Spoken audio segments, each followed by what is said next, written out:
Hello, hello! Magandang buhay kakusina!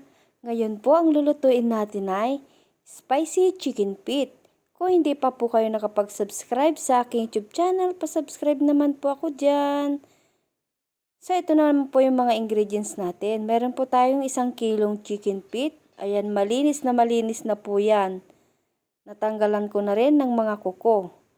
Ayan, meron tayong mga sangkap dito na spicy, daon ng laurel, luya, bawang at saka sibuyas. Ayan, pagsama-samahin na natin ito. Hindi ko na siya igigisa guys. Direct ko na po siyang palalambutin. Ayan, maglalagay tayo ng pamintang durog. Tapos ayan guys, lalagyan natin ng Sprite. Opo, yan po yung ipantutubig natin.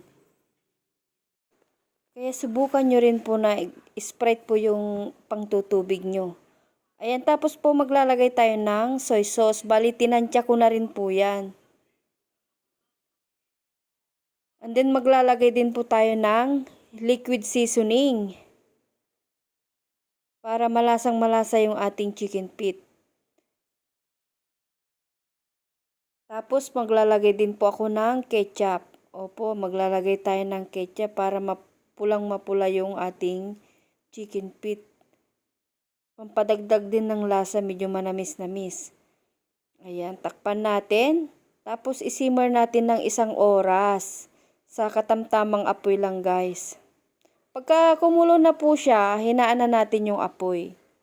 So ito na siya guys. Ayan, medyo malambot-lambot na siya dyan. Hindi na ako naglagay ng tubig. Yung nilagay pala nating Sprite, mahigit kalahating bote po yung nilagay natin. Malaking bote po yung ginamit natin. Tapos naglagay ako ng sili para may sipa yung ating chicken feet. Ayan, ang sarap niyan guys.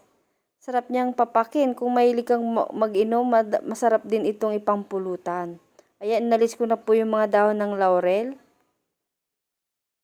Takpan natin ulit at isimmer natin ulit ng mga 5 minuto. Ayan na siya. Ready to serve na ito guys.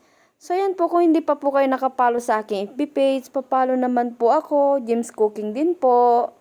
Ayan, tara na at titikman na natin itong ating chicken feet.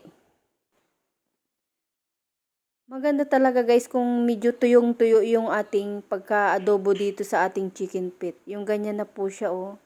Ayan, malapot na malapot po yung sabaw niya. Ang sarap papakin, ang sarap din iulam. Siyempre, masarap din ipulutan yan at malambot na siya. Ayan, maraming pong salamat sa inyong panonood. Sana nagustuhan niyo muli itong ating video. Hanggang sa muli po. Bye!